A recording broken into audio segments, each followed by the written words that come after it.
Hey guys, Jeff the Nature Guy on a nice brisk winter day here in Montana, and I want to introduce you to a pretty cool animal. Whoop. Who knows what this is?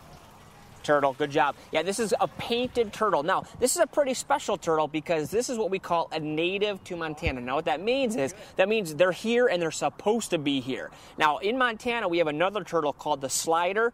They're the complete opposite. They are here, but they're not supposed to be. So that's a big word. It's called an invasive species. But not this guy. This is the painted turtle. But unfortunately, these painted turtles, they're having some problems because those other turtles I was telling you about, the sliders, they're pushing these guys out. They're taking their food, and these guys are struggling a little bit due to that. But nonetheless, they are beautiful animals. You can see they're called painted turtles because of the coloration, not only in their head, their legs, but their shell as well. And this is an aquatic turtle, so you guys might know what that means. It means he lives in the water, and he's very well built for the water. He's got webbed feet. You might be able to take a nice close look there at the feet. But they also have this big long shell, and it's designed to help them glide through the water. Now, when you get a close-up look at this guy, you might notice that he's got some pieces of his shell coming off. This guy's a reptile, so he sheds his skin just like a snake does, but the funny thing is, he doesn't shed in one big piece like a snake. He sheds in little pieces. So a little piece of his shell, maybe a little piece of his toe. He sheds different points throughout his life and throughout the day, which is a pretty neat thing. Now, as you guys all know, of course, this shell is his house, and he has the ability to go into that shell if he's scared or there's something that's trying to attack him.